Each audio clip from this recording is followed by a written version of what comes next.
ቶሎ እንትን በል ቅዳሴ ኦልሬዲ እየደረሰ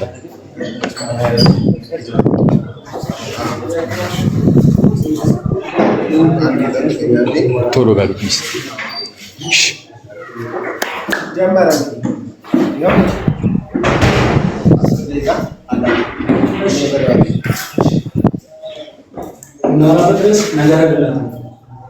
ነገር ግን ለማውራት ሰውን የምናደርገው በመጀመሪያ ደረጃ እግዚአብሔር ሰውን መልካም አድርጎ ፈጥሮታል። እግዚአብሔር ሲፈጥረው ሰውን መልካም ነው። በእግዚአብሔር እይታ መልካም ነበር። በጣም ምቹ ቦታ፣ ምቹ መኖሪያ፣ ተስማሚ የሆነ ነገር አዘጋጅቶ የፈጠረውን ሰው እዛ አስቀምጠው ከዛ የሰው ልጅ እግዚአብሔር ላይ በማመፁ ምክንያት ከእግዚአብሔር ጋር ተጣልቶ ወደቀ፣ ወይም ከእግዚአብሔር ካስቀመጠበት ቦታ ላይ ወጣ፣ ተጣለ ማለት ነው። ነገረ ድነት ይሄ የወደቀን ሰው ወደ ቀድሞ ክብሩ መመለስ እና ከእግዚአብሔር ጋር ማስታረቅ እንዴት ነው የሚቻለው የሚለውን ቶፒክ ይዘው ይሄን የወደቀ ሰው ከእግዚአብሔር የተጣላን ሰው የተጣላ ብለው መጽሐፍ ቅዱስ ኢየሱስ ክርስቶስን አስታራቂ ስለሚለው ከአባቱ ጋር አስታራቂ ስለሚል ማለት ነው። ይሄንን የወደቀ ሰው ወደ እግዚአብሔር ክብር መመለስ ወደ ቀደመ ክብሩ መመለስ እና ከእግዚአብሔር ጋር ማስታረቅ እንዴት ነው የሚቻለው የሚለው መመለስ እሱ የነገረ ድነት ዋና ኮንቴንት ነው ማለት ነው። ስለዚህ በጣም አጥብበን ለማየት ባጭሩ ይሄ ነገር ለማየት የሰው ልጅ ወደ እግዚአብሔር ክብር ለመመለስ እና ከእግዚአብሔር ጋር ለመታረቅ ያለው አንድ መንገድ ብቻ ነው ያለው ማስረጃ መጽሐፍ ቅዱስ አንደኛ ጢሞቴዎስ ምዕራፍ 2 ቁጥር 5 ላይ አንድ እግዚአብሔር አለና በእግዚአብሔርና በሰው መካከል ያለው መካከለኛ ደግሞ አንድ አለ፣ እርሱም ሰው የሆነ ክርስቶስ ኢየሱስ ነው። ራሱንም ለሁሉ ቤዛ ሰጠ፣ ይህም በገዛ ዘመኑ ምስክርነቱ ነበር ይላል። አንድ ፈጣሪ ነው ያለው። የሰው ዘርም ራሱ ከተጣላው ከዛ ከአንዱ ፈጣሪ ጋር ነው። ይሄን የሰው ዘር ወደ እግዚአብሔር ለመመለስ ጌታችን ኢየሱስ ክርስቶስ በዮሐንስ ወንጌል ላይ እኔ መንገድ እውነት ሕይወት ነኝ፣ በእኔ በቀር ወደ አብ የሚመጣ የለም እንዳለ እንደዛ ወደ እግዚአብሔር ክብር ለመመለስ ያለው አማራጭ ይሄ ኢየሱስ ክርስቶስ ብቻ ነው። ኢየሱስ ክርስቶስ ምን አደረገ? ራሱን ለሁሉ ቤዛ ሰጠ።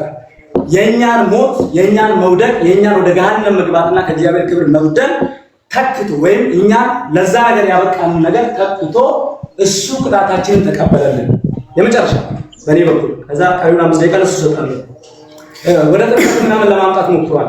አንድ ለዚህ ጤነኛ ምሳሌ የሚሆን ነገር ላንሳ። የሉቃስ ወንጌል ምዕራፍ 23 ቁጥር 42 ላይ በጌታችን ቀኝ የተሰቀለው ለመጀመሪያ ጊዜ የመዳን የተረጋገጠ ዋስትና በተጨባጭ ሁኔታ የተቀበለ አንድ ሰው አለ። በእኛ ቤተክርስቲያን ቋንቋ ፈያታዊ ዘየማን ወይም በቀኝ የተሰቀለ ወንበዴ የሚባለው ማለት ነው። ይሄ ሰውዬ ስሙ እንደሚያሳየው ወንበዴ ነው። አይሁድ ሳይሆኑ ያሉት መጽሐፉ ራሱ ወንበዴ ነው የሚለው የተረጋገጠ ራሱን እዛ ላይ መሰከረው ማለት ነው። ከዛ ከጌታ ቀኝ ተሰቅሏል። አንደኛው በግራ ያለው አንተ የእግዚአብሔር ልጅ ከሆንክ አንድ ክርስቲያን ሊያምን የሚገባውን መሰረታዊ ነገር በጥርጣሬ መካደረው የእግዚአብሔር ልጅ ከሆንክ ራስን ከመስቀል አውርድ ይለዋል። ይሄኛው ፈያታዊ ዘየማን ወይም በቀኝ የተሰቀለው ወንበዴ ግን እንዲህ የሚል ቃል ተጠቅሟል። ሉቃስ ወንጌል 23:42 ላይ ጌታ ሆይ ያለው በመንግስትህ በመጣህ ጊዜ አስበኝ አለ። ይሄ ምን ያሳያል? ጳውሎስ የተናገረው ኢየሱስ ጌታ እንደሆነ በአፍህ ብትመሰክር እግዚአብሔርን ከሙታን እንዳስነሳው በልብ ብታምን ትድናለህ ያለውን ቃል ትድናለህ የመዳንን ትድን የሚለውን ቃል ይጠቀማል። ኢየሱስ ጌታ ሆይ ብሎ ሲጠራው ኢየሱስ ጌታ ነው እያለ ነው። አንድ ተራው አይሁዳዊ ያለው ጌታ ነው እያለ ነው። በመንግስት በመጣ ጊዜ ሲል መንግስት ንጉስ ነው እያለው ነው። ንጉስ ነህ፣ መሲህ ነህ ወይም ክርስቶስ ነው እያለው ነው። ጌታ እዛችሁ መስቀል ላይ ሆኖ ሳይጠመቅ ትሩፋት ሳያደርግ እውነት እልሃለሁ ዛሬ ከኔ ጋር በገነት ትሆናለህ አለው ይላል የሉቃስ ወንጌል ምዕራፍ 23 ቁጥር 42። ይሄ ሰውዬ ከጨለማ ወደ ብርሃን፣ ከመጥፋት ወደ ሕይወት፣ ከሲኦል ወደ ገነት በክርስቶስ በማመን ሲተላለፍ ታያላችሁ። እግዚአብሔር የተመሰገነ ይሁን። የእግዚአብሔርን ቃል የሚያጣምሙ መናፍስት የታሰሩ ይሁን።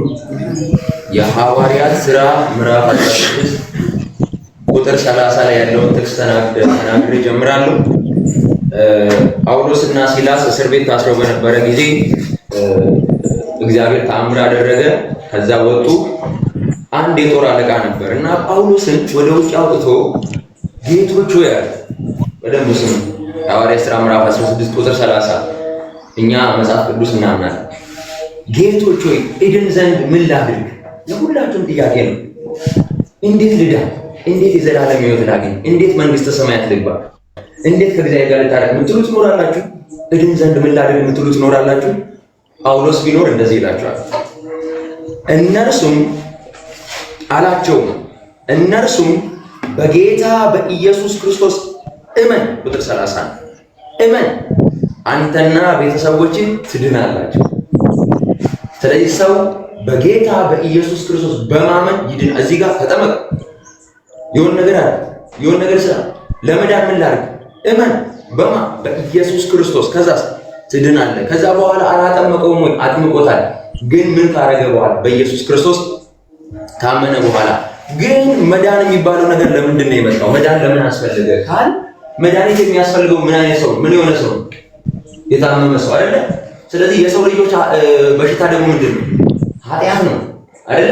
ኃጢአትን ደግሞ ሰው በራሱ ምን ሊያደርግ አልቻለም? ሊያሸንፍ አልቻለም። ኢሳይያስም ደግሞ ምን ብሏል? ጽድቃችን እንደ መርገም ተቆጠረ። እዚህ ውስጥ ማንኛችንም እግዚአብሔርን በራሳችን ማርካት፣ መጽደቅ፣ እግዚአብሔር ደስ ማሰኘት የምንችል ሰዎች አይደለንም። ኢሳይያስ ምዕራፍ 69 እግዚአብሔር ወደ ምድር ተመለከተ፣ ወደ እርሱ የሚማልድ የለም፣ ተከፋ አየ።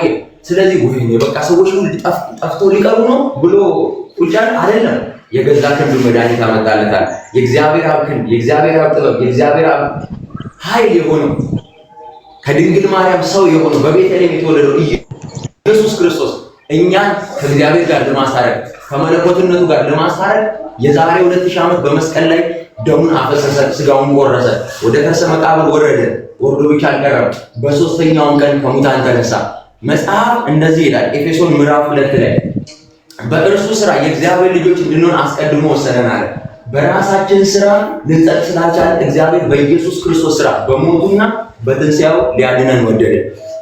ትዝ ይላችሁ ከሆነ ኢየሱስ ዮሐንስ ጋር ሊጠመቅ በሄደበት ሰዓት ዮሐንስ ከልክሎን ነበር፣ አንተን አላጠምቅም ብሎ። ጌታ ኢየሱስ አንድ ነገር መለሰለት። እንግዲህ ጽድቅን ሁሉ ልንፈጽም ይገባናል አለው። ኦኬ፣ መጠመቅ የእግዚአብሔርን ትእዛዝ ማክበር ነው፣ የእግዚአብሔርን ትእዛዝ መፈጸም ነው። ይሄ ራሱ ሳይጨመርበት እንደምንጸድቅ ብዙ የዮሐንስ ወንጌል ምዕራፍ 5 ቁጥር 25፣ አንደኛ ዮሐንስ ምዕራፍ 5 ቁጥር 11 አሁን በኢየሱስ ብናምን ልጁ ያለው ሕይወት አለው፣ ልጁ የሌለው ግን ሕይወት የለውም። ሰው ቼክ ሊያደርግ የሚገባው በሕይወቴ ውስጥ ኢየሱስ አለኝ ወይ፣ ኢየሱስን አምናለሁ፣ ልጁ አለኝ ወይ የሚለው ነው። ልጁ ካላችሁ የዘላለም ሕይወት አሁን እንዳላችሁ መጽሐፍ ቅዱስ ማረጋገጫ ይሰጠናል። እና መልካም ስራ ምንድን ነው? መልካም ስራ የመጽደቃችንና የመዳናችን ፍሬ ነው። አንድ ሰው እዚህ ምድር ላይ ሳይወለድ መኖር እንደማይችል፣ አንድ ሰው ኢንጂነሪንግ ሳይማር የኢንጂነሪንግ ስራ ሊሰራ እንደማይችል፣ እንዲሁም ያልጸደቀና ያልዳነ ሰው የጽድቅ ፍሬ ሊያፈራ አይችልም። የማንጎ ዛፍ አቮካዶ ሊያፈራ አይችልም። ያልጸደቀ ሰው ጽድቅ ሊያፈራ አይችልም። የሚቀድመው ጽድቅ ነው። ለመጽደቅ ደግሞ በክርስቶስ ኢየሱስ ሁሉ ኃጢአትን ሰርተዋል፣ የእግዚአብሔር ክብር ጎድሏቸዋል። በኢየሱስ ክርስቶስ በሆነው ቤዛነት በኩል እንዲያው ማለት እንዲያው በምን ይጸድቃሉ? በጸጋው ይጸድቃሉ። የሮሜ መልእክት ምዕራፍ 3 ቁጥር 23 ከጸደቅኩ በኋላ እንደፈለኩኝ መልካም ስራ አያስፈልገኝም እንዴ? ከጸደቅኩማ ማንጎ ከሆነ የማንጎ ፍሬ እንደሚያፈራ እኔ ጸድቄያለሁና የእግዚአብሔር ልጅ ነኝና መልካሙን ስራ ለማድረግ በክርስቶስ ተፈጥሬያለሁና ኤፌሶን ምዕራፍ 2 ቁጥር 10 ላይ እንደተጻፈ መልካም ስራ እያደረግኩኝ ክርስቶስ ኢየሱስን እየመሰልኩኝ አድጋለሁ። እና አሁን ምድር ላይ ስለጸደቅኩ በአንዴ ፍጹም እሆናለሁ? አይ ፍጹም እየሆንኩኝ ክርስቶስን ወደ መምሰል እያደረግኩኝ ነው። ጌታ ሲመጣ ግን ይሄ የደከመው ስጋ፣ ይሄ የተዋረደው ስጋ ይለወጥና ደግሞ ሙሉ ለሙሉ ጌታዬን ኢየሱስ ክርስቶስን መስዬ እኖራለሁ፣ ከብራለሁ። ይሄ የኛ እምነት ነው። የእግዚአብሔር ስም የተባረከና የተመሰገነ ነው። መልካም። እሺ 30 ሰከንድ አለ። አሁን እንዳነሳነው ነው መዳን። ምናልባት ስራ አያስፈልግም ይላሉ ብላችሁ የምታስቡ ሰዎች ካላችሁ ስራ አያስፈልግም ብለን አናስብም። የኛንም ስነ ምግባር ምንም ነገር ቼክ ማድረግ ትችላላችሁ። ስለሚያስፈልግ ነው በስነ ምግባር የምንኖረው። ኃጢአት ማን አለ ወይም ኃጢአት ማድረግ መልካም ነው ማለት ነው። ቦታው ለመዳን አይደለም። ሰው ለእግዚአብሔር ካለው ፍቅር የተነሳ ነው ኃጢአትን የሚጠየቅ። እግዚአብሔር ከዋለልን ካደረገልን ነገር ተነስተን ኃጢአትን እንጠየቃለን። ኃጢአትን የመተው ጉልበት ሲኦል ትገባለህ ከሚል ማስፈራሪያ ይልቅ ፍቅር ይበልጣል። እግዚአብሔር በብሉይ ኪዳን ይሄን ብታረጉ ይሄ ያገኛቸዋል፣ ይሄን ብታረጉ ይሄ ያገኛቸዋል ብሎ አምጥቶ ከስጋ ድካም የተነሳ ያንን ማስፈጸም አልተቻለም። አሁን ግን ለእግዚአብሔር ካለን ፍቅር የተነሳ ኃጢአትን የምንተውበት መንገድ አዲስ ኪዳን አዘጋጅቷል። ሰዓታችን እሺ አንዴ አይቅርታ አንዴ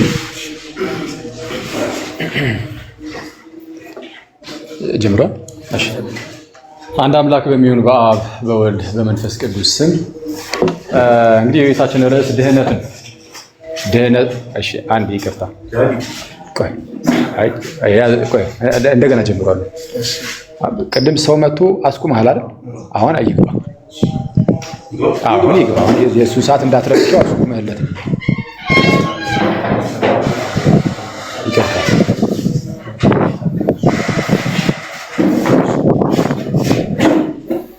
ልትወጣ እሱ ያስጀምር፣ አንተ ውጣ። መሀል ላይ እንትን ዲስትራክት እንዳንሆን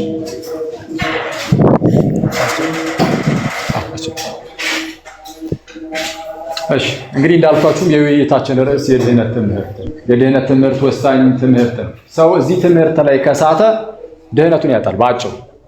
ይህንን እኔ ብቻ ሳልሆን ወንድሞቼም ይህንን ያውቃሉ፣ ያምናሉ። የድህነት ትምህርት ላይ ከተሳተ ሰው ጥፋት ውስጥ ነው ያለው፣ ሞት ውስጥ ነው ያለው ያስብላል። ስለዚህ በጥንቃቄ መሰማት አለበት። በዚህ በመጽሐፈ ምሳሌ ምዕራፍ 18 ቁጥር 17 ላይ እንዲህ የሚል ቃል አለ። ወደ ፍርድ አስቀድሞ የገባ ጻድቅ ይመስላል ይላል። አስቀድሞ የሚመጣው ሰውዬ አስቀድሞ ያወራው ሰው ጻድቅ ሊመስል ይችላል፣ ባልንጀራው ግን መጥቶ ይመረምሯል ይላል። ወንድሞቼ አስቀድሞ በመናገር ውስጥ ምናልባት ትክክል የሚመስል ነገር ተናግሮ ሊሆን ይችላል እና እኛ መተን እንደ እግዚአብሔር ቃል እንመረምረዋለን ማለት ነው። ሰው እንዴት ነው የሚድነው የሚለውን ለማንሳት አስቀድሞ ሁልጊዜ የምንሄደው እንደሚታወቀው ወደ ቀደመው ሰው ወደ አዳም ነው። ወንድሞቻችንን ለማንሳት ሲሞክሩ ነበረ። አዳም በኃጢአት ምክንያት ከእግዚአብሔር ርቆ ወድቆ ነበረ። ስለዚህም በኃጢአት የሚመላለስና ሞት የነገሰበት ሰው ሆኗል። በዚህ ሁኔታ ውስጥ የትኛውም ሰው ወድቋል። ስለዛም እግዚአብሔር አምላክ እኛን ለማዳን ሲወድና ሲፈቅድ ልጁ ኢየሱስ ክርስቶስን ላከልን። ይህንን እኛም እንቀበላለን። እግዚአብሔር እኛን ያዳነን ልጁን ኢየሱስን ልኮልን እንደሆነ የሚክድ ኧረ ማንም የለም። አብዛኛውን ጊዜ በሌላ ቦታ ንግግሮች ሲነሱ ይህንን የምንክድ አስመስሎ የማንሳት ነገር ስላለ ማለት ነው። ታዲያ ግን ክርስቶስ እኛን እንዴት አዳነን ነው። ጌታ ሰው ሆነ፣ በጽድቅ ተመላለሰ፣ ተሰቀለ፣ ሞተ፣ ተቀበረ፣ በሦስተኛው ቀን ከሙታን ተለይቶ ተነሳ። ይህ ሁሉ ነገር ይታመናል። እኛ ይህንን ድህነት የምናገኘው ከኢየሱስ ክርስቶስ ጋር አንድ በመሆን ነው። በደንብ አድርጋችሁ ስሙ። ኢየሱስ እርሱ የሕያው እግዚአብሔር ልጅ ነው። ጌታችን ኢየሱስ የእግዚአብሔር ልጅ ነው። የትኛውም ሰው መጥቶ ከዚህ የእግዚአብሔር ልጅ ከሆነው ከክርስቶስ ኢየሱስ ጋር አንድ ሲሆን በክርስቶስ የተሰራው የማዳን ስራ ለሰውየው የሆነና የመቆጠር ጉዳይ ሳይሆን የምርም ገንዘቡ ያደርገውና ያ ሰውዬ በክርስቶስ በኩል ድህነትን ያገኛል። ኢየሱስ የእግዚአብሔር ልጅ አይደል? ከክርስቶስ ማን ነው? ይህ ሰው የኃጢአተኛ ሰው ከክርስቶስ ጋር አንድ ሲሆን በክርስቶስ በኩል የማን ልጅ ይሆናል? እርሱም የእግዚአብሔር ልጅ ይሆናል። ስለዛ ሰው የሚድነው ከኢየሱስ ጋር ስንት በመሆን ነው? አንድ በመሆን። መጽሐፍ ስለዚህ ሲናገር ቅዱስ ጳውሎስ በሮሜ መልእክቱ ምዕራፍ 6 እንዲላል ሰው የሚድነው እንዳትረሱ ከክርስቶስ ጋር አንድ በመሆን ነው። ከጌታ ጋር አንድ ሳይሆኑ ዝም ብሎ ተነጥሎ እንደዚህ መዳን አይቻልም። ከክርስቶስ ጋር ግን አንድ ምን ሆኖ እንዴት ነው? በእምነት ብቻ አንድ ጥቅስ የለም። ሰው ከክርስቶስ ጋር አንድ የሚሆነው እንዴት ነው ከተባለ በእምነት በጥምቀት ማስረጃ አለ። ሮሜ ብዙ ጊዜ ሮሜ የሚጠቀሰው ሮሜ ምዕራፍ 6 ቁጥር 3 እንዲላል ወይስ ከክርስቶስ ኢየሱስ ጋር አንድ ትሆኑ ዘንድ የተጠመቃችሁ ከሞቱ ጋር ደግሞ አንድ ትሆኑ ዘንድ እንደተጠመቃችሁ አታውቁም? ምን ይላል? ከጌታ ጋር ስንት ትሆኑ ዘንድ የተጠመቃችሁ? አንድ ትሆኑ ዘንድ የተጠመቃችሁ። ስለዛ ጥምቀት ከጌታ ጋር አንድ የምንሆንበት ከሞቱ ጋር አንድ የምንሆንበት ነው። ከሞቱ ጋር አንድ መሆን ማለት ከክርስቶስ ጋር የምንሞትበት ነው። ስለዚህ አንድ ሰው ለመዳን ከጌታ ሞት ጋር አንድ መሆን አለበት። ስለዚህ መሞት አለበት ከክርስቶስ ጋር። ዝቅ ብላችሁ ቁጥር 6 ላይ ስትመለከቱ የሞተስ ከኃጢአቱ ጸድቋል ይላል። ከኃጢአቱ የጸደቀው የሞተ ነው። የምንሞተው ፊዚካሊ በአካል ይሄ ስጋችን የመሞት ጉዳይ አይደለም፣ ከክርስቶስ ጋር የመሞት ጉዳይ ነው። ከክርስቶስ ሞት ጋር ደግሞ የምንሞተው ከሞቱ ጋር አንድ በመሆን ነው። ይህንን የምናገኘው በጥምቀት እንደሆነ መጽሐፋችን በግልጽ ይናገራል። ተመልከቱ ወንድሞች፣ ጥምቀት ለድህነት ያስፈልጋል ስንል በጣም በርካታ ጥቅሶችን እሰጣችኋለሁ። ገና አልተጀመረም። ጥምቀት ብቻውን ነው ለድህነት የሚያስፈልገው እያልን እምነት አያስፈልግም እያልን ነው? አይደለም፣ በፍጹም እምነት ለድህነት የግድ ያስፈልጋል። በታላቁ ጥቅስ ጌታችን ኢየሱስ እንዲህ ብሎ ተናግሮ ነበር በዮሐንስ ወንጌል ምዕራፍ 3 ቁጥር 16 ላይ በእርሱ የሚያምን ሁሉ የዘላለም ሕይወት እንዲኖረው እንጂ እንዳይጠፋ እግዚአብሔር አንድያ ልጁን እስኪሰጥ ድረስ ዓለምን ይወዳል። እግዚአብሔር ዓለምን የወደደው ልጁን እስኪሰጥ ድረስ ነው፣ ኢየሱስ ክርስቶስን። ከዚያም ደግሞ የትኛውም ሰው በልጁ የሚያምን ማለት ነው የዘላለም ሕይወት እንዲኖረው እንጂ እንዳይጠፋ። እዚህ ክፍል ላይ ግን ባይጠመቅም ችግር የለውም እንደው ስላመነ ብቻ ይላል። አይ እምነት ያስፈልጋል ለድህነት ማለት ጥምቀት አያስፈልግም ማለት አይደለም። ለምሳሌ ልስጣችሁ። አሁን ሮሜ 6:3 ላይ ተጠቅሰላችሁ ከክርስቶስ ጋር አንድ ትሆኑ ዘንድ የተጠመቃችሁ ነው አይደል? ከክርስቶስ ጋር አንድ ትሆኑ ዘንድ ያመናችሁ አይልም ጥቅሱ ላይ። በእርግጥ ግን ያመናችሁ የሚል ቃል ስለሌለና የተጠመቃችሁ ብቻ የሚል ስለሆነ እምነትን ወደ ጎን እንጥለዋለን? አንጥለው። ጥምቀትን ብቻ ቢጠቅስም በውስጥ ታዋቂነት ግን እምነት እንዳለ እናውቃለን፣ እንረዳለን ከሌሎች የመጽሐፍ ቅዱስ ክፍሎች አንጻር። ልክ እንደዚህ ሁሉ እምነት እንደሚያድን በርካታ የመጽሐፍ ቅዱስ ክፍሎች ላይ ተነግሯል። እምነት እንደሚያድን ሲናገር ግን ጥምቀትን ባገለለ መልኩ በፍጹም አልተነገረም። ወንድማችን ሐዋርያት ሥራ ምዕራፍ 16 ላይ ያለውን ጳውሎስና ሲላስ በታሰሩ ሰዓት የወህኒ ቤቱ ጠባቂ አንዳች ተአምር ተፈጥሮ እንደምታውቁት በእነ ጳውሎስ ፊት ተንበርክኮ ወንድሞች ሆይ እድን ዘንድ ምን ላድርግ ብሎ የጠየቃቸውን ክፍል አንስቶልን ነበር። እመን አንተና ቤተሰቦች ትድናላችሁ አሉት። ምን በል? እመን አንተና ቤተሰቦች ትድናላችሁ። እመን የተባለው ለምን? አስቀድሞ ገና የእግዚአብሔርን ቃል አልተማረም፣ አላመነም። ስለዚህ መጀመሪያ የሚጠየቀው እምነትን። ጥምቀት የሚመጣው ቀጥሎ ነው። አንድ አዋቂ ሰው ሲመጣ አንድ ሰው ከሌላ ቤተ እምነት ሲመጣ አስቀድመን እናስተምሯለን፣ እናሳምኗለን፣ ከዛ በኋላ እናጠምቀዋለን። ስለዚህም ነው እዛው ጋር ቀጠል ላድርጋችሁ ማለት ነው። እመን ከተባለ በኋላ ዝቅ ብሎ ሐዋርያት ሥራ ምዕራፍ 16 ቁጥር 33 ላይ በሌሊትም በዚያች ሰዓት ወስዶ ቁስላቸውን አጠበላቸው ካለ በኋላ ያን ጊዜውንም እርሱ ከቤተሰቦቹ ሁሉ ጋር ተጠመቀ ይላል። እዛው የወህኒ ቤቱን ጠባቂ ማለት ነው። ስለዚህ እምነት ያስፈልጋል። ጥምቀትም እንደዚሁ። ከጥምቀት ጋር በተያያዘ ተጨማሪ መጽሐፍ ቅዱስ ጥቅስ ልስጣችሁ። እንግዲህ መጽሐፍ ቅዱስ ምን ያህል ስለ ጥምቀት እንደሚናገር በሐዋርያት ሥራ ምዕራፍ 2 የመጀመሪያው የቤተ ክርስቲያን ስብከት ማለት ነው። ጴጥሮስ ተነስቶ ሰበከና በስብከቱ ብዙዎች ልባቸው ተነካ። አይሁዳውያን ልባቸው ተነካና እንግዲህ ወንድሞች ሆይ ምን እናድርግ አሉ። የወህኒ ቤቱ ጠባቂም እንግዲህ ጌቶች ሆይ ምን ላድርግ ነበር አላቸው፣ እንዳትረሱ። እሱን እመን ተባለ። ምክንያቱም ገና የእግዚአብሔርን ቃል ሰምቷል። እንዲያስብ ተአምር ብቻ ነው። የእግዚአብሔርን ቃል ሰምቷል አልሰማም። ስለዛ እመን ተባለ። እምነት ይቀድማል። እነዚህ ሰዎች ግን ኦልሬዲ የእግዚአብሔርን ቃል ሰሙና ልባቸው ተነካ ይላል። ቁጥር 37 ላይ ይህን በሰሙ ጊዜ ልባቸው ተነካ። ከዚያም ወንድሞች ሆይ ምን እናድርግ አሉ። የእግዚአብሔርን ቃል ሰምተው ልባቸው ተነካ ማለት አምኗል አላመኑ? ላመነ ሰው አሁን እመን አይባልም። ታዲያ ምንድን ነው የሚለው? እስቲ እንየው። ሐዋርያት ሥራ ምዕራፍ 2 ቁጥር 38 ጴጥሮስም መልሶ እንዲህ አላቸው፣ ልባችሁ ተነክቷል፣ አምናችኋል። ስለዚህም ኮንግራትስ፣ ይበቃችኋል፣ ጸድቃችኋል፣ በሉ በእምነት ብቻ ጸድቃችኋል፣ ሂዱ ይላል አይልም? የሚለው ምንድን ነው? ንስሐ ግቡ ካለ በኋላ ኃጢአታችሁም ይሰረይ ዘንድ እያንዳንዳችሁ በኢየሱስ ክርስቶስ ስም ምን በሉ? ተጠመቁ።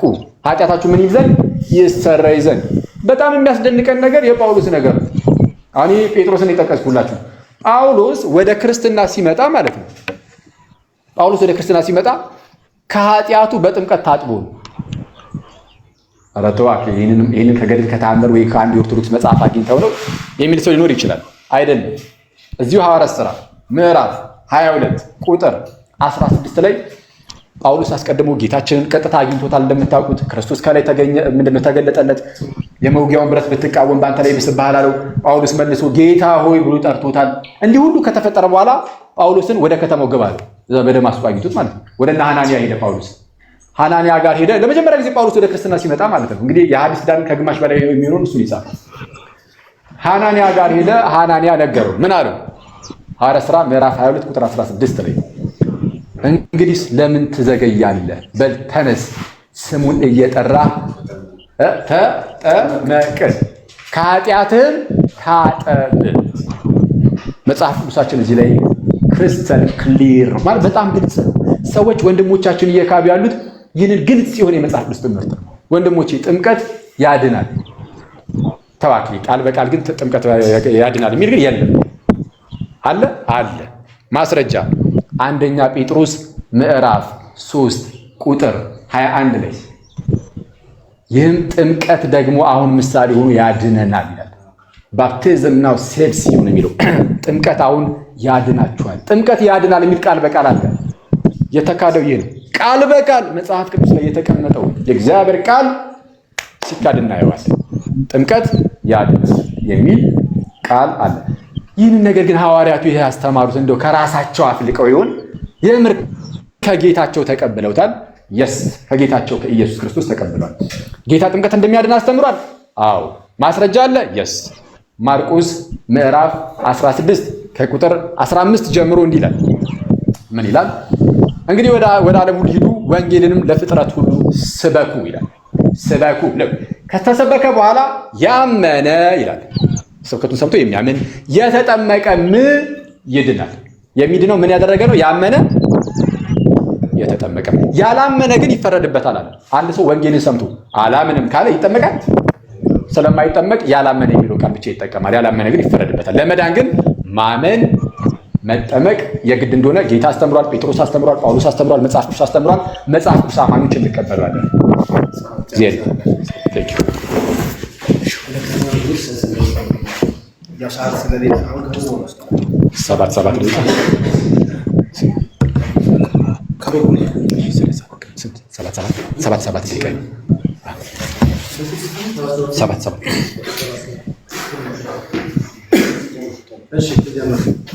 እግዚአብሔር ይመስገን በጣም ደስተኛ ነኝ።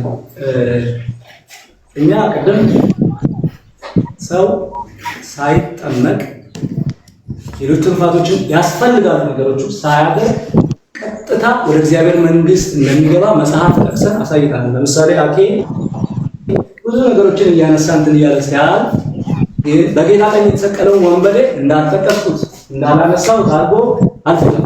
ጭራሽ እንዳልተፈጠረ አድርጎ ማለት ነው። እና ትንሽ ጥራስ ስለሚያነሱ በኋላ ያነሳዋል ብዬ ተስፋ አንደኛ። ሁለተኛ ነገር ደግሞ እኛ በዚህ በኩል ይሄንንም ጨምሮ ሌሎችን በጣም ብዙ ልናነሳላችሁ የምንችላቸው ጥቅሶች አሉ። ስናነሳ እሱም ደግሞ ጥምቀት ያድናል የሚሉ ጥቅሶችን አንስተዋል። አሁን እኛና አኬ ሳንሆን መጽሐፉን እርስ በርሱ እየተጋጨ ነው። ምክንያቱም እኛም ሀሳብ ሳይሆን ጥቅስ ነው ያነሳነው፣ እሱም ጥቅስ ነው ያነሳው። መጽሐፉ ይጋጫል ለማለት አይደለም። ይሄን መጽሐፍ ፈጽሞ ስለዚህ ያተረጓጎም ችግር አለ ማለት ነው። እኛም ማስረጃ አቅርበናል፣ እሱም ማስረጃ አቅርበናል። ስለዚህ ያተረጓጎም ችግራችን ላይ ነው ማውራት ያለብን እንጂ እሱ ብቻ ማስረጃ አቅርቦ እኛ ያላቀረብን ወይም ደግሞ እኛ ብቻ አቅርበን ደግሞ የእሱ ዜሮ ነው እያለ እንዳልሆነ እንድትይዙ የጌታችን የኢየሱስ ክርስቶስ ስም የተባረከ ይሁን። መንፈስ ቅዱስ በዚህ አለ፣ ኢየሱስን ያከብረዋል። በክርስቶስ ሰው ከክርስቶስ ጋር አንድ ካልሆነ አይደለም ሲል ነበር ወንድማችን። በእርግጥ እኔ ብዙም ማፈርሰው ነገር አላገኘሁም፣ ግን ዝም ብዬ አንድ የምንሆነው አለና ከክርስቶስ ጋር አንድ ስንሆን ነው ምንድነው አለ። ከክርስቶስ ጋር አንድ የምንሆነው ደግሞ በውሃ ጥምቀት ነው አለ። ችግሩ እዚህ ጋር ነው። መጽሐፍ ቅዱስ ላይ ጥምቀት የሚለውን ሁሉ ውሃ አድርጎ ማለት አንደኛ ቆሮንቶስ ምዕራፍ 12 ቁጥር 13 ላይ ላንብብላችሁ። አንደኛ ቆሮንቶስ አንድ ብንሆን የግሪክ ሰዎች ብንሆን ባሪያዎች ብንሆን ጨዋዎች ብንሆን እኛ ሁላችን በአንድ መንፈስ ውሃ አይደለም የሚለው በአንድ መንፈስ አንድ አካል እንድንሆን ተጠምቀናል። ክብር ለኢየሱስ። ሁላችንም አንድ መንፈስ ጠጥተናል። ውሃ ጠጥተናል፣ አንድ መንፈስ ጠጥተናል። ስለዚህ በመንፈስ ቅዱስ ነው የኢየሱስ ክርስቶስ አካል ውስጥ የተጨመርነው ማለት ነው። መጀመሪያ ሰው ማመን አለበት ሲል ሰምታችኋል ለመጠመቅ።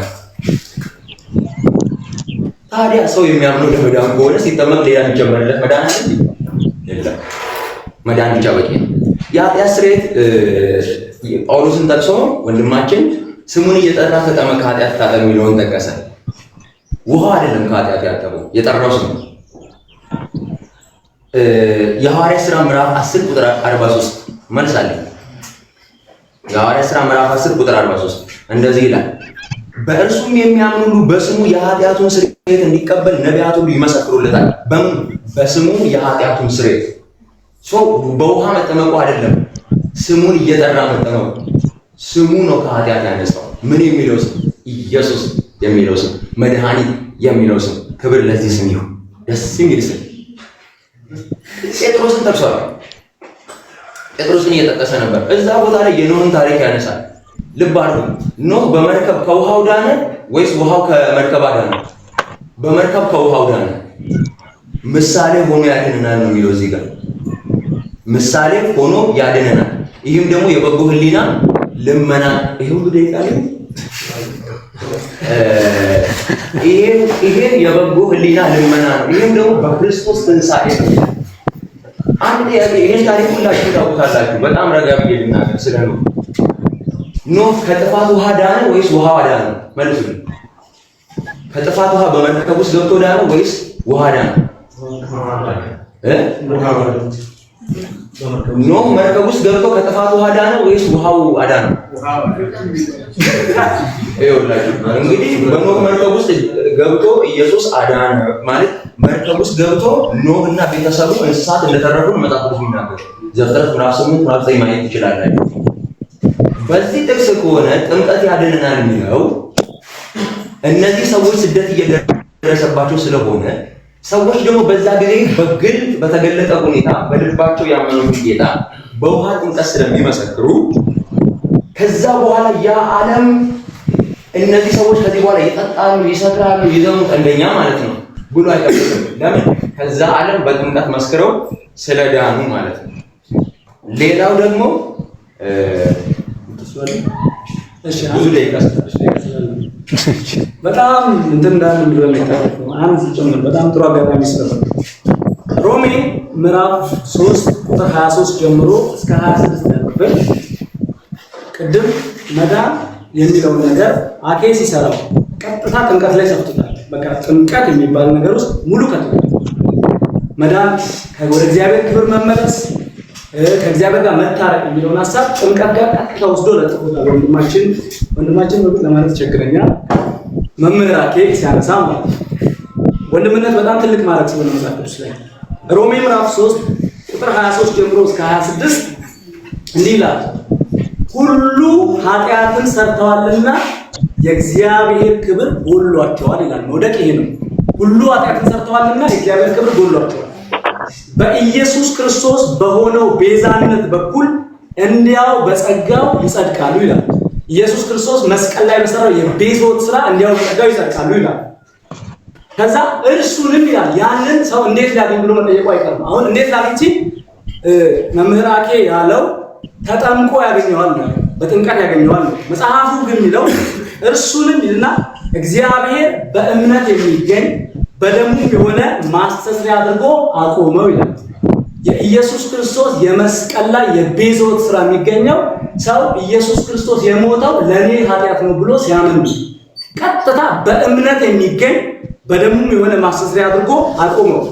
ይህም በፊት የተደረገውን ኃጢአት በእግዚአብሔር ችሎታ ስለመተው ጽድቁን ያሳይ ዘንድ ነው። ራሱም ጻድቅ እንዲሆን እዚህም ላይ አስምሩልኝ በኢየሱስም የሚያምነውን እንዲያጸድቅ አሁን በዚህ ዘመን ጽድቁን ያሳይ ዘንድ ነው።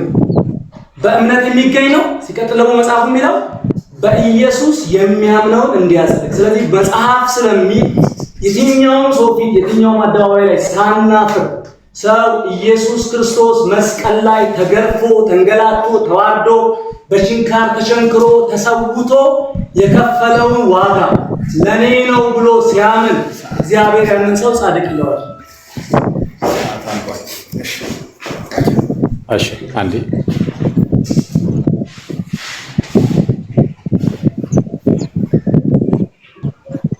ኦኬ መጀመር እንችላለን።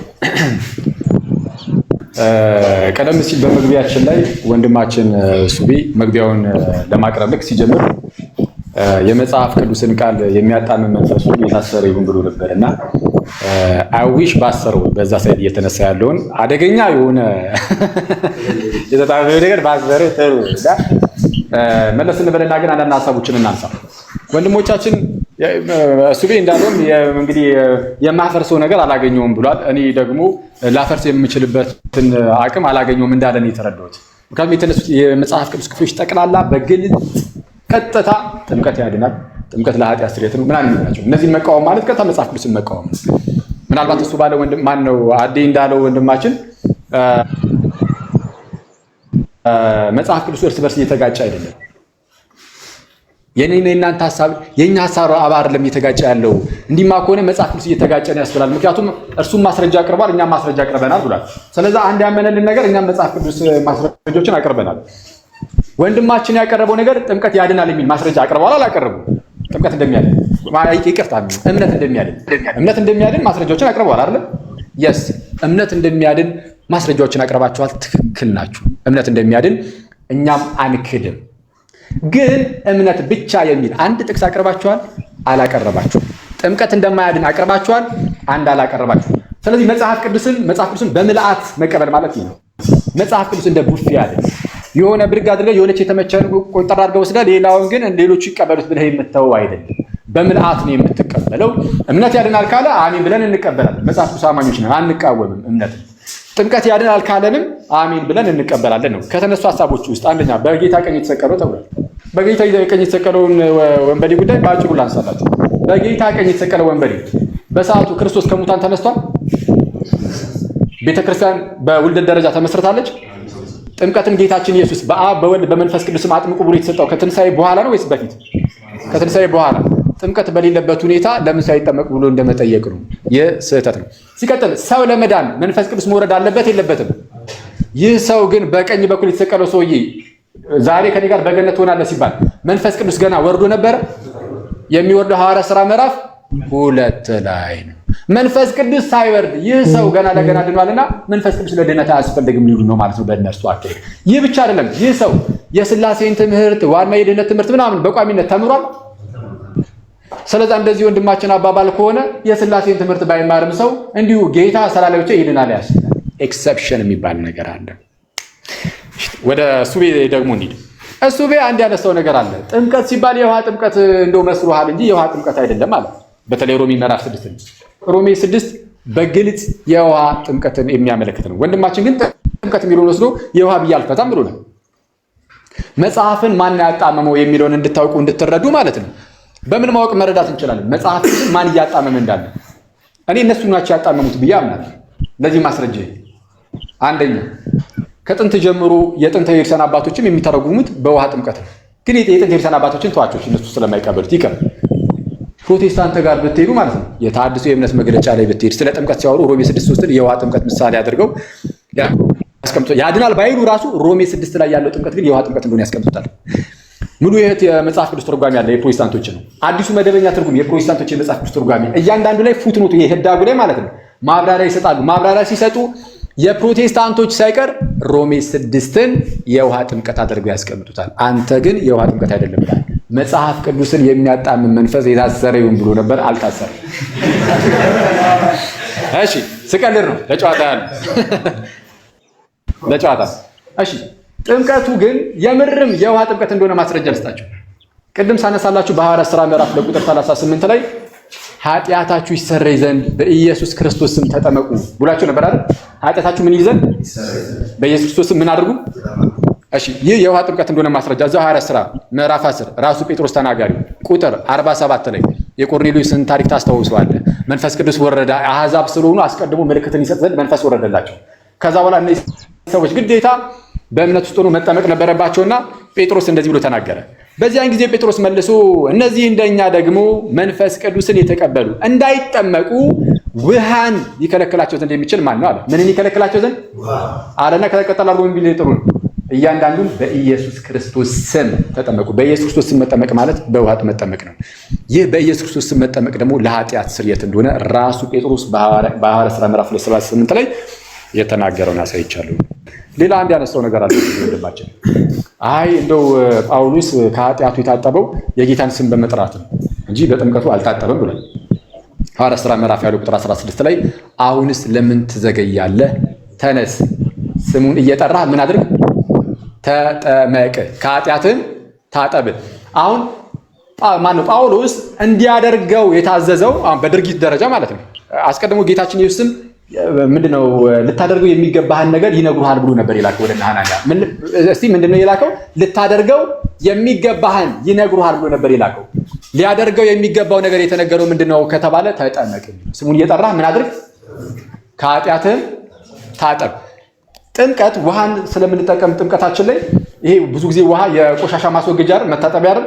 የጥምቀት ውሃ ግን ከኃጢአት መታጠቢያ ነውና ሉትሮን ይለዋል። በነገራችን ላይ ግሪኩም ከጥንትም ጀምሮ የጥምቀት ሌላ መጠሪያ ስሙ እጥበት የሚል የጥምቀት ስሙ በነገራችን ላይ ሌላ መጠሪያ ስሙ ሉትሮን እጥበት ማለት ነው። ልክ የቱ ጋር እንዳለው በቲቶ ምዕራፍ 3 ቁጥር 5 ላይ ጳውሎስ እንዲህ ይላል፣ እንደ ምሕረቱ መጠን ለአዲስ ልደት በሚሆነው መታጠብ፣ ለአዲስ ልደት ለዳግም ልደት ማለት ነው በሚሆነው መታጠብና በመንፈስ ቅዱስ በመታደስ አዳነ እንጂ ብሎ እንደሚናገረው ለአዲስ ልደት የሚሆን መታጠብ ይላል። ዳግም ልደት፣ ዳግምኛ ልደት በውሃ ነው።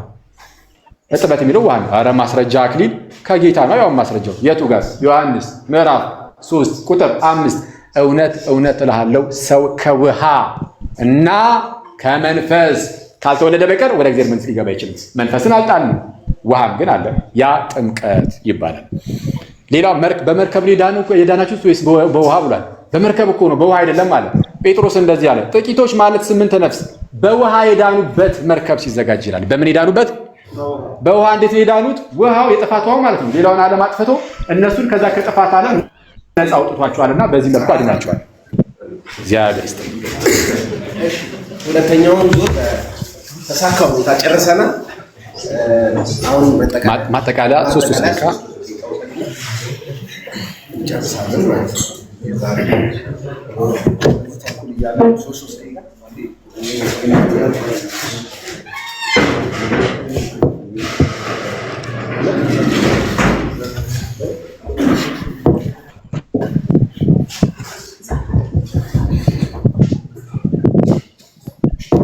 ኦኬ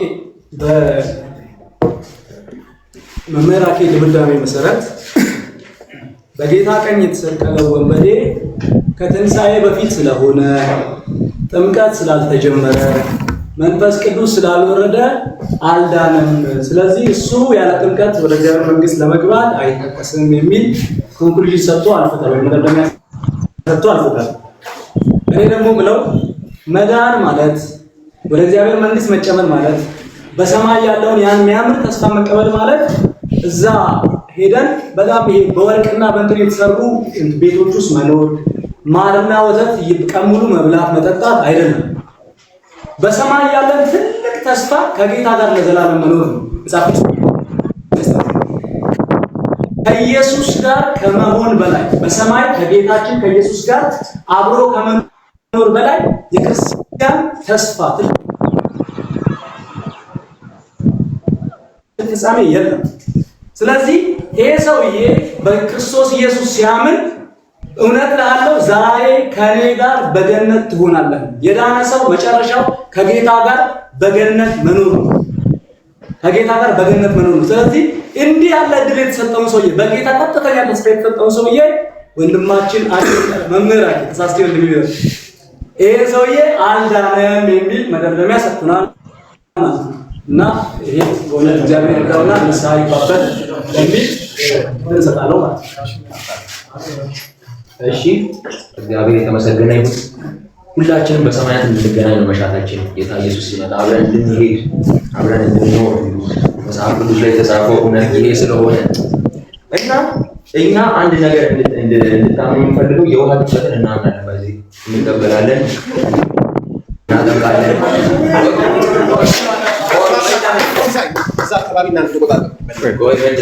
ሳቃችሁ አያምልጣችሁ ፕሊዝ። ያዝ የውሃ ጥምቀት አያድንም እንላለን፣ ግን ደግሞ ያመነ ሰው መጠመቅ አሁን ይሄን ሳሰሙ ይሰራል እና ያመነ ሰው ግን ይጠመቃል። ያመነ እምነት ይቀድማል፣ እምነት ያድናል። ያመነ ሰውዬ ደግሞ አክት ያደርጋል፣ ይጠመቃል፣ ለጌታ ትእዛዝ ይገዛል። እምነት ብቻ የሚል ጥቅስ አላቀረባችሁም ሲል ነበርና በእምነት እንደሚዳን በኢየሱስ ክርስቶስ የሚያምን በእግዚአብሔር ሀለወተ እግዚአብሔር በስላሴ የሚያምን እንደሚድን መጽሐፍ ቅዱስ ሁሉ ኢንታይር ባይብል እንዳለ አሳይተናል። ይሄ ምን አይነት ጥያቄ መሰራችሁ? ለምሳሌ የኢትዮጵያ ጠቅላይ ሚኒስትር ማን ነው ብላችሁ አብይ ብቻ ማለት አይጠበቅባችሁ። ኦልሬዲ አብይ ብቻ እንደሆነ ይታወቃል ጠቅላይ ሚኒስትሩ። እምነት ካለ እምነት ብቻ የሚል ቃል መጥቀስ አይጠበቅብንም። እምነት እንደሚያድን መጽሐፍ ቅዱስ ተናግሯልና ወደዚህ እውነት እንድንመለስ እንድንታደስ መጽሐፍ ቅዱስ በየቤታችን እንድናነብ ለጌታችን ለመድኃኒታችን ለኢየሱስ ክርስቶስ እንድንገዛ ኃጢአት ሁሉ እንድንለይ እኔ እመክራችኋለሁ። ተባረኩ። እና እንወዳችኋለን። በጥላቻ ሁሉ ነገር ያወራል። ሁላችሁም በጣም በቀላሉ ያወራል። ደስ ይላል። እሺ ሰዓታችሁ አሁን ነው ያለቀው።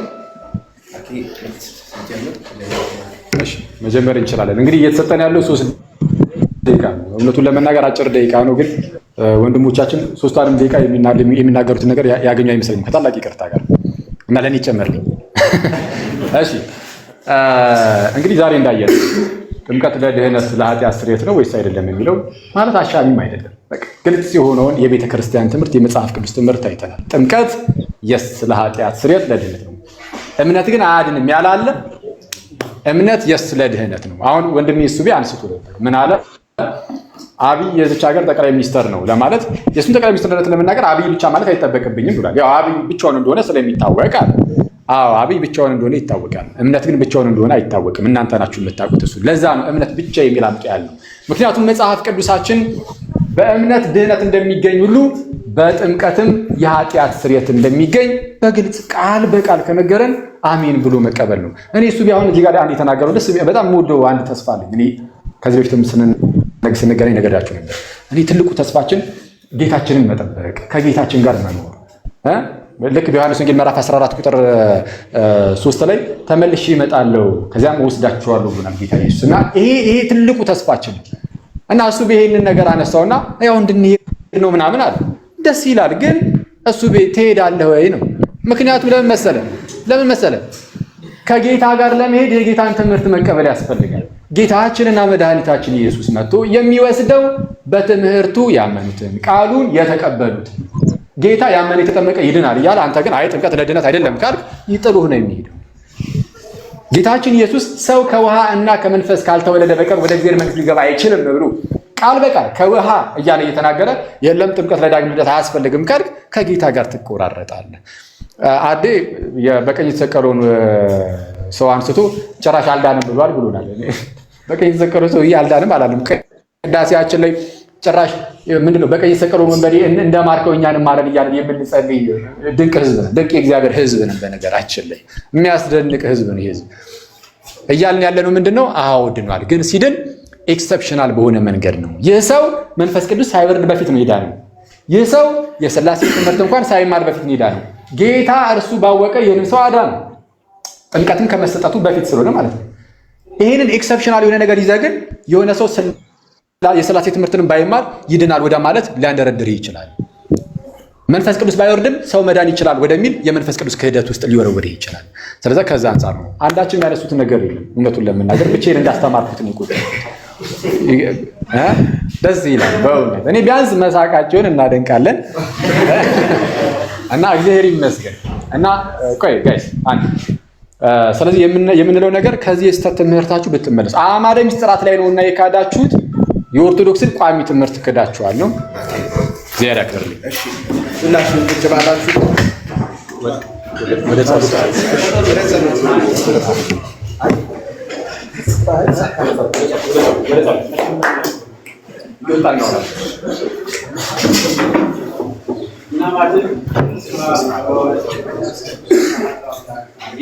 የሰራዊት ጌታ ጌታችን ኢየሱስ ክርስቶስ ሆይ ስለረዳህን እናመሰግናለን። አቤቱ አምላካችን ለስሬት አደርግልን ዘንድ አቤቱ መጨረሻችን ሁላችንም ታሳምርልን ዘንድ ለምንሃለን። የጠፉትን ወደ መንጋው ትመልስልን ዘንድ ያንተ መልካም ፈቃድ ይሁንልን። አለማወቅ በስህተት የወጡትን ወንድሞቻችንን ሁሉ ታስብልን ዘንድ የጠፉትን ሁሉ አቤቱ ወደ መርከቢቷ ውስጥ ይገቡ ዘንድ ያንተ መልካም ፈቃድ ይሁንልን። እንበላ ወደ ዘበሰማያት አባታችን በሰማያት ስምህ ይቀደስ፣ መንግሥትህ ትምጣ፣ ፈቃድህ በሰማይ እንደሆነች እንዲሁም በምድር የዕለት እንጀራችንን ስጠን፣ በደላችንን ይቅር በለን እኛም የበደሉንን ይቅር በለን፣ አቤቱ ወደ ፈተና አታግባን ከክፉ ሁሉ አድነን እንጂ መንግሥትህ ያንተ ናትና፣ ኃይል፣ ክብር፣ ምስጋና ለዘላለሙ አሜን።